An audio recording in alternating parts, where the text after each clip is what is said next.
we'll do the live thing first. Like,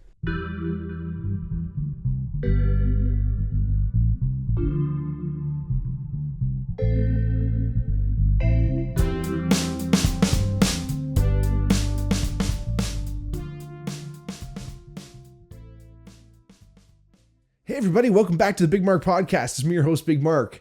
If it's your first time watching, welcome. If not, welcome back. Like I always say, if you ever want to reach out to us for any reason, let us know something about the episode.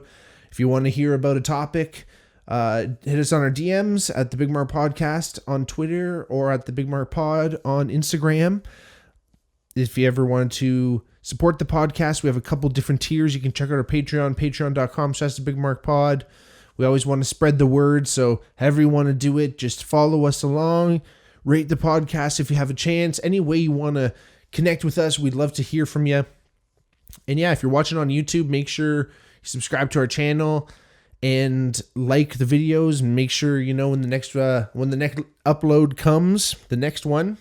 And yeah, if you like the podcast and you think a friend would like it, just to double the podcast, we would love to double our listeners. All it would take is for each and every one of you to just tell one friend to listen. Check us out. We have all types of different old episodes now to binge on. Oh my God, we're at 121 episodes now. I'm so grateful to everyone who's been along with us for the ride. And again, I thank each and every one of you. I love all y'all. And again, I want to cast a wide net and cover a lot of different topics because I'm interested in a lot of different things. And in my experience, having that interest in other things and showing that, you don't necessarily need to fall into your own little box. Like if you consider yourself a type of person, that doesn't mean you always have to, follow those rules and go down those guidelines. And, it's nice to experience different things and go down different avenues of thought. And like I always quote, I should know who I'm quoting. I believe it's Socrates or someone like that. I'm sorry. Sounding pretty lowbrow already, but the mark of an intelligent mind is to be able to entertain the mark of an intelligent mind is to be able to entertain a thought without accepting it. So that's what we do on the Bigmark podcast. We think about things, maybe things that, again, it's not necessarily hard thoughts that people like. Being open-minded means, you're going to explore a lot of avenues. And yeah, today's maybe not necessarily a controversial topic, but again, go check out our other episodes, and maybe in your world they might be a little bit controversial and maybe not. But again, it's all about bringing people together, and that's what I love doing. And again, thank you so much for joining me. Today's a really interesting episode because, I don't know, I kind of feel like it's kind of meta in the sense where I'm talking into a microphone right now. This is like a form of the work that we're going to talk about today. And it's like, when you think about the voiceover world, I guess podcasts live in that world too, because, not everyone is like necessarily doing their podcast on video, and voiceover, I guess, doesn't necessarily isn't mutually exclusive from video, but a lot of podcasts are completely audio based. And, that really harkens back to, I think the podcast is the new radio generation or whatever, the new broadcasting platform that way. 'Cause that's kind of how radio, obviously, old school radio as we know it, AM, FM radio, things like that, started mostly during communications for war or business and things like that. But then they kind of figured that they can also broadcast music. I'm sure, I don't know how far apart those two discoveries were, but probably not too long after the radio was invented, simultaneously they started broadcasting music and broadcasting voice. And a lot of the early shows and things were pure radio shows. They were serial programs, episodic plays essentially that were going on the radio, but all you could do was listen. And people were captivated, not only because that was the only real form of that type of entertainment, especially for people in rural areas where they couldn't like necessarily get to or even afford like going to a theater and seeing like an actual play. So again, you know, the radio, the idea of having a voice, you know, listening to other people from afar, even though that you might never ever see them or know them, has been part of human history for a long time. And again, like I said, I feel like all that stuff does kind of fall under the radar, or the umbrella, I should say, of a voiceover. And, you know, I've always really loved movies and television.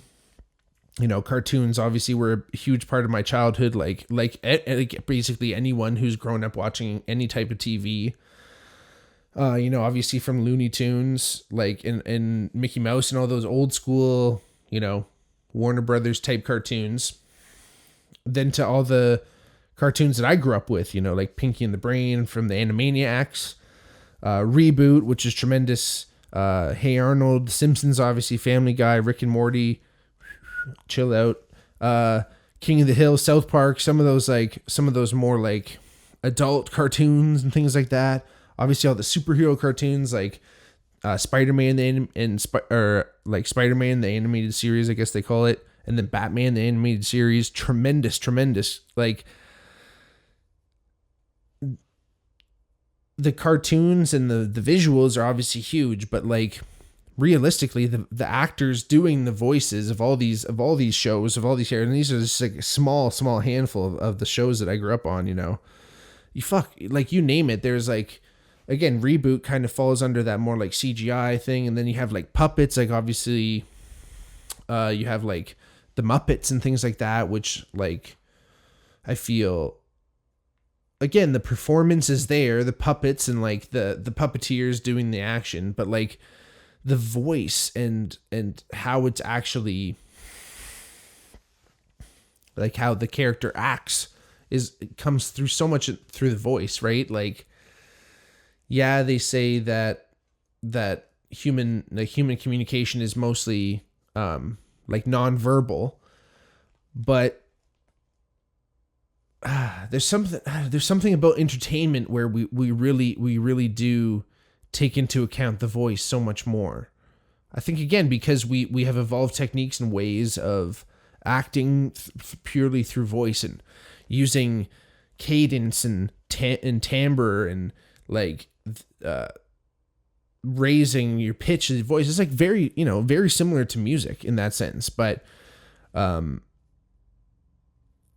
again, all these shows where, yes, the animation was on point, a lot of the juice, especially like I said, the Batman animated series, just the whole cast is just fantastic. And it was like, of course, more or less geared to kids, but you could probably go back and see some of those things and be like, wow, this still holds up.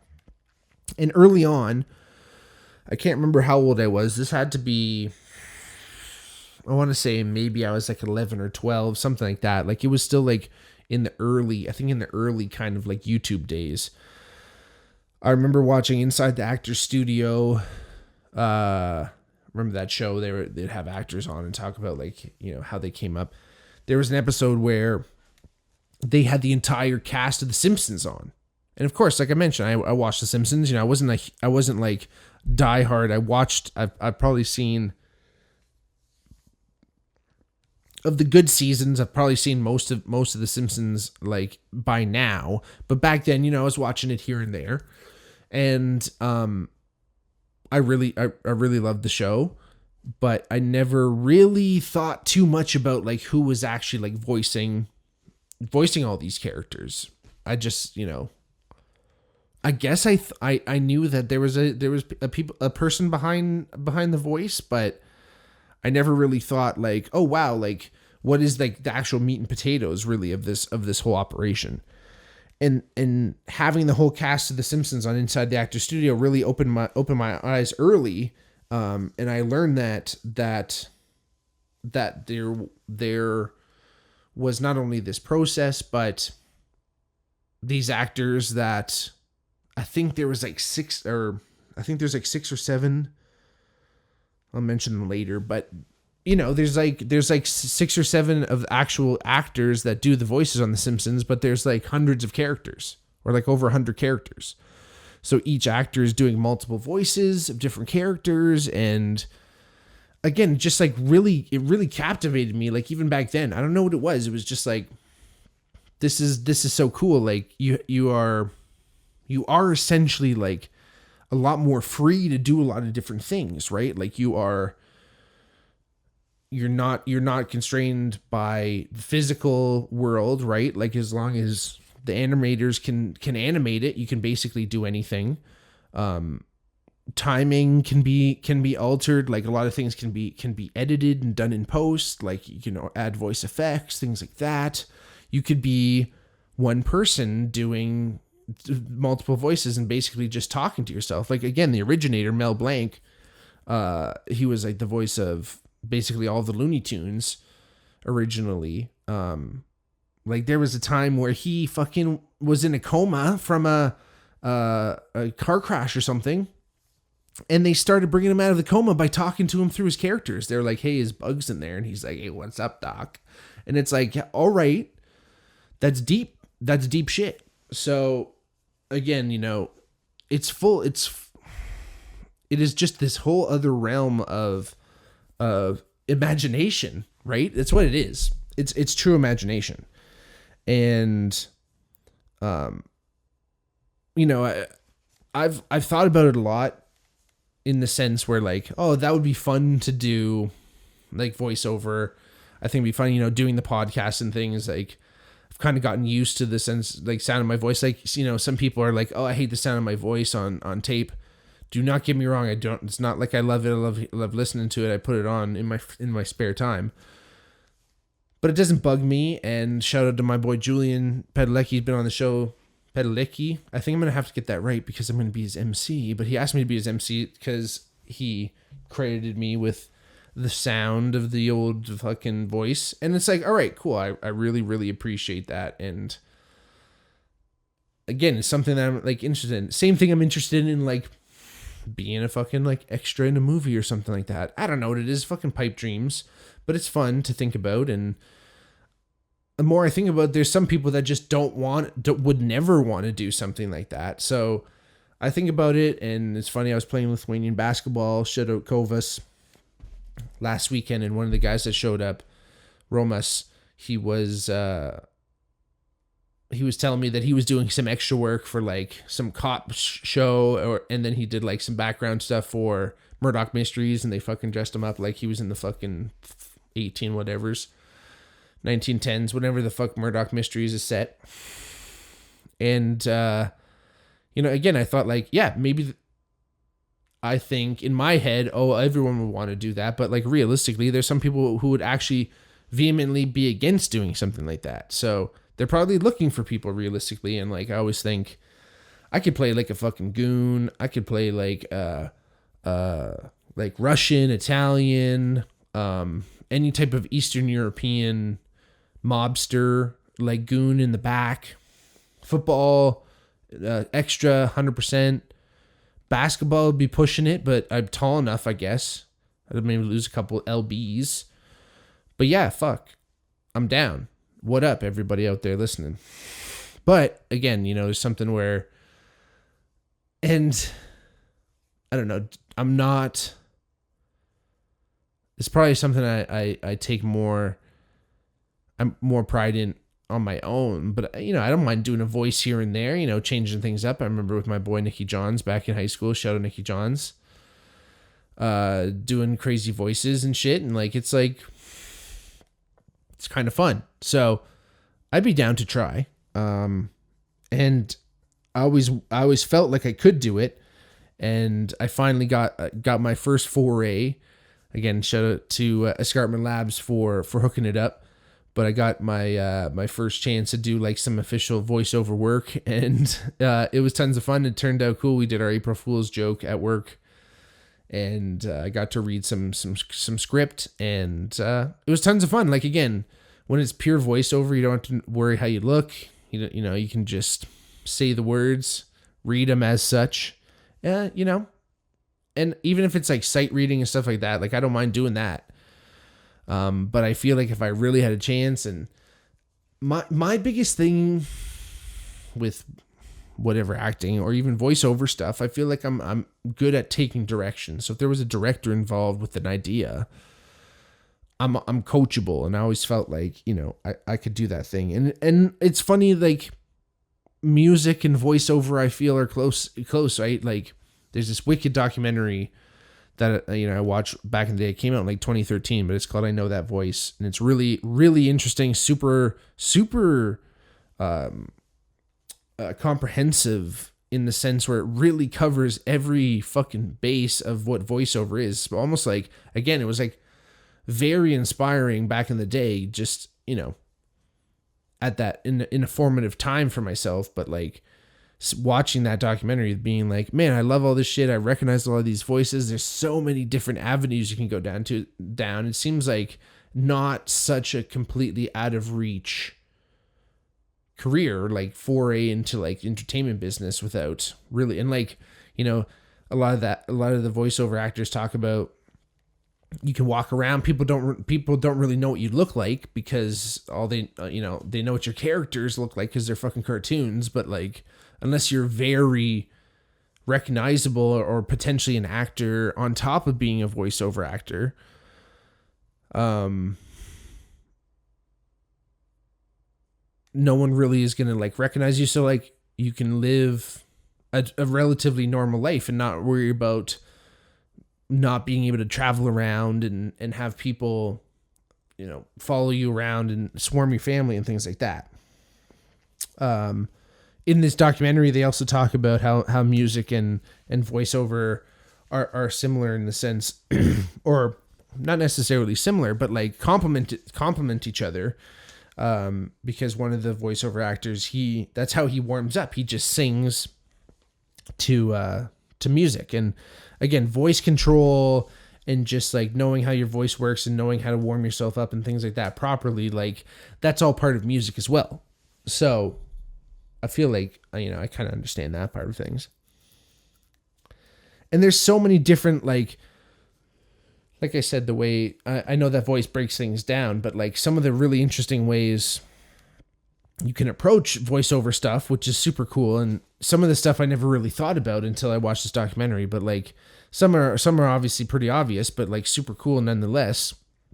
Obviously with movies and anything, movies and TV, you have animated shows, which obviously are going to require voiceover and, the acting that goes along behind that.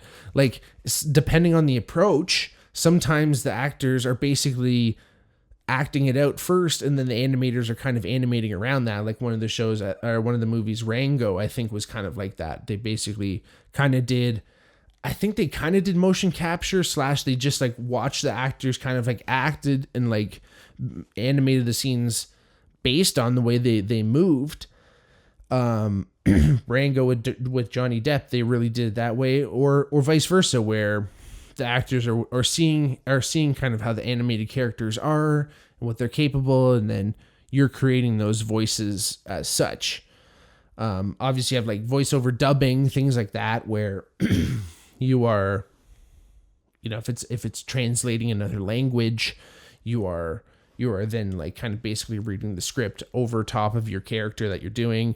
There's something called ADR, which is automated dialogue replacement, which is basically like usually it's the same actor, like basically redoing their lines and like lip syncing with themselves on the screen, or syncing their voice with themselves on the screen.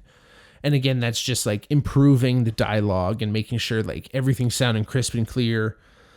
Commercials and like marketing, like this summer, like things like that, like the trailers, that's what I mean, for the movies and things like that. Like obviously someone has to do that voice, so that's a job, which is kind of cool. Like I mentioned, television shows too, animated or otherwise. Commercials for TV are huge.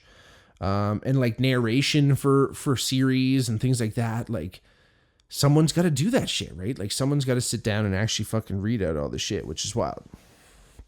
Video games is a huge one. Like, again, not that I never thought that obviously someone had to do all the voices in video games. But I think one of the things I really underestimated about video games was like the repetition that you have to do. How many times, like in the documentary, some of the actors talk about like blowing out their voices just because they have to do so many friggin' takes, because with a lot of video games, there's so many different scenarios that you're getting into, right? And you have to do a take for every single one of them, right? And multiple takes even for every single one of them, like if you're like falling from 5 feet, if you're falling from 10 feet, if you are, getting shot in the leg, if you're getting shot in the stomach, if you're getting shot in the arm, like if they're getting really serious in the game, they also want you to get super serious with the voiceover work, right? So special effects, obviously things like that.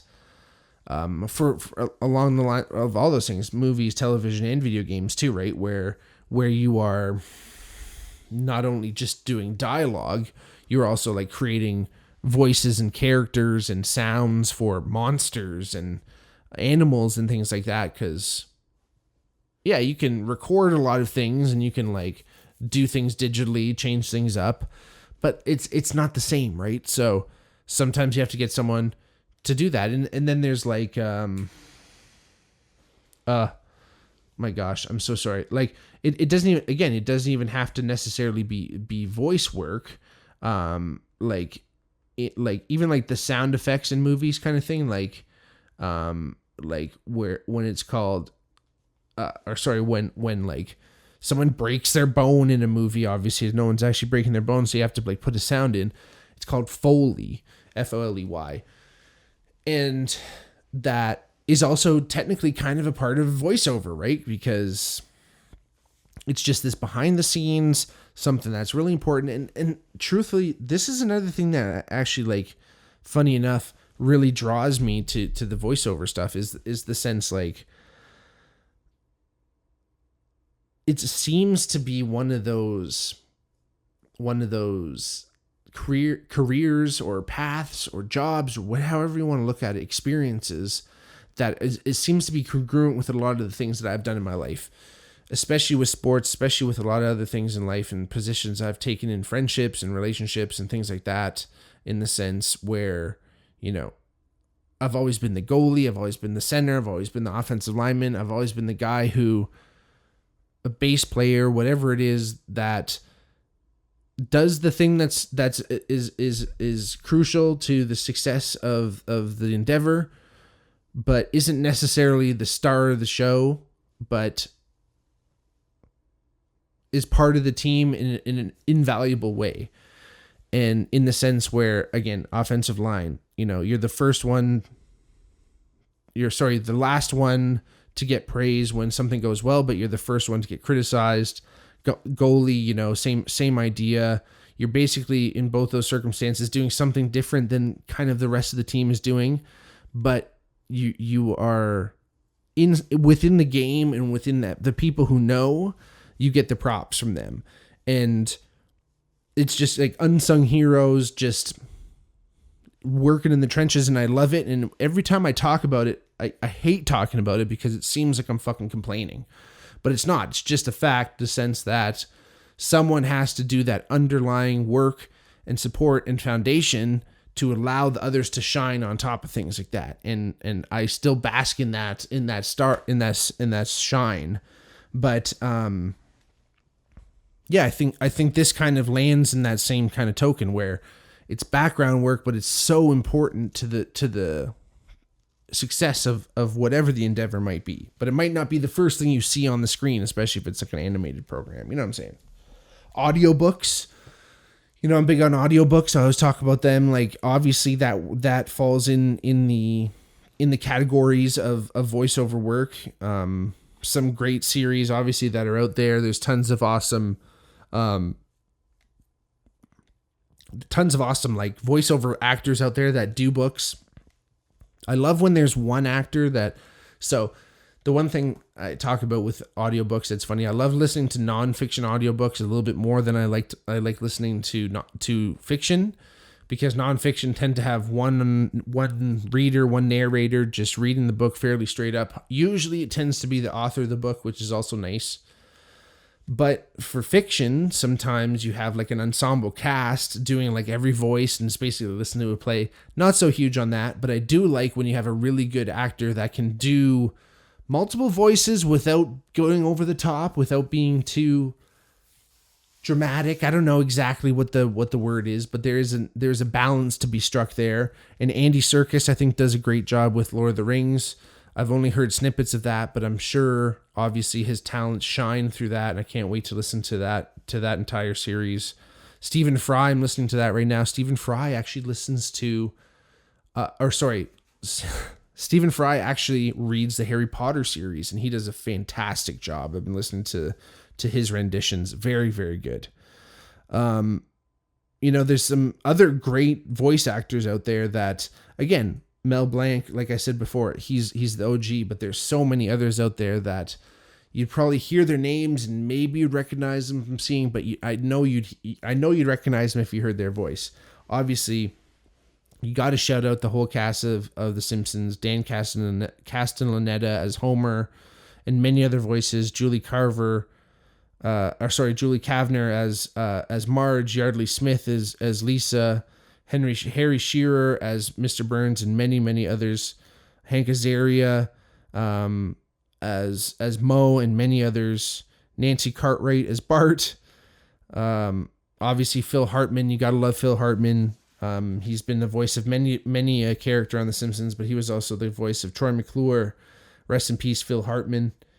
Kevin Conroy and Mark Hamill can never be mentioned in this list without major praise, because Kevin Conroy, obviously the voice of Batman in the animated series, R.I.P. as well to Mr. Conroy, and Mark Hamill, the voice of his arch nemesis, the Joker. Those two together are just phenomenal. Like I said, those series probably still hold up today because the way those two acted and the voices that they did and their delivery, just amazing. Actually, in that documentary, Kevin Conroy tells a story about having to learn a new technique to talk like Batman just because of that wild voice and the change between Bruce Wayne and Batman. Jim Cummings, he's the voice of many people. I think he's the legacy voice right now for Yosemite Sam, but he's been in many of our favorite shows as kids. John DiMaggio, the voice of Bender, Elizabeth Daily, Gray Griffin, Maurice LaMarche, amazing, from Pinky and the Brain, and many other great Warner Brothers animated skits. Andrea Romano, not necessarily always a voice, but she's a great director. She directed many of the Batman movies, animated series. So very, very good. Billy West, of course, just amazing. And such a like, he's kind of like almost the Mel Blanc of our today's generation. He's the voice of many characters on Futurama, and I think he does a few other legacy characters for Warner Brothers. Legacy characters being like, obviously your Bugs Bunnies, your Daffy Ducks, things like that, where obviously the original actor Mel Blanc has passed, but we've had other actors take up the mantle. Cedric Yarbrough, Jet Walker Fitzgibbon, who's great. She's a young voiceover actress that I've seen on Instagram, and she's like coming up in her career, and it's just like, it's inspiring to see, because you don't really see a lot of voiceover actors really in the forefront too, right? So it's this interesting thing where you get to kind of be behind the scenes and, again, live your life and not necessarily be a mega star to be seen, but you can go down so many avenues and have so many shows going on at the same time and not necessarily be burnt out, worry about what your appearance is necessarily. You have to change, if you're on screen all the time, you got to wear wigs, or you got to do this, you got to do all types of different shit. You got to wear wigs. Will you wear wigs? When will you wear wigs? Such as, but again, it's an interesting thing, and it's really inspiring to think that there is a whole other avenue, and even within that umbrella and under that sky that is voiceover, there's so many different other things that you can do and still be a part of that. and feel like you are part of this team. And, you know, even when you watch the Oscars and things like that, and you see all these like kind of random fucking awards go out to people that maybe they might not even fucking be on like the mainstream like broadcast. Those people are super stoked because they know that without them, the movie wouldn't have made it, or wouldn't have been the same, wouldn't have been a movie, right? You know, yes, you need actors. Yes, you need the big stars to be on the big screen and be in the front, you know, the face, but there's everyone else behind the camera that got things done and got it up to there.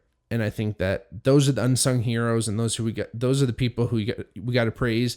And those are the other avenues that you can attain, you know, you can set your sights on, and not necessarily be like, oh, I want to be, you know, the absolute movie star number one. There's so many other entrances into that world, and it's so cool.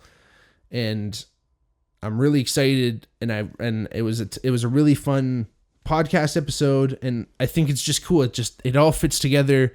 Like I said, it's super meta, and yeah, I'm proud. I like it. I've gotten nice compliments. Shout out T. Shout out everybody who liked the video we did with Escarpment. Check us out, Escarpment Labs on Insta. That's where we had our April Fool's joke, everyone. Again, I repeat, it was an April Fool's joke. But yeah, go check it out and hit me on the hip if you want to hear my voice on your shit. Anyway, thank you so much for listening. It's always a pleasure. I really had fun with this one. Go check out that documentary. I Know That Voice. You know, find all the people that you like, all the people that, all the cartoons you love. Try and find out who do the voices, and maybe you might recognize them from something else. Thanks again for listening. Check us out at the Bigmark Pod, at the Bigmark Podcast. Hit us up on our DMs there. Support the podcast at our Patreon, patreon.com/thebigmarkpod.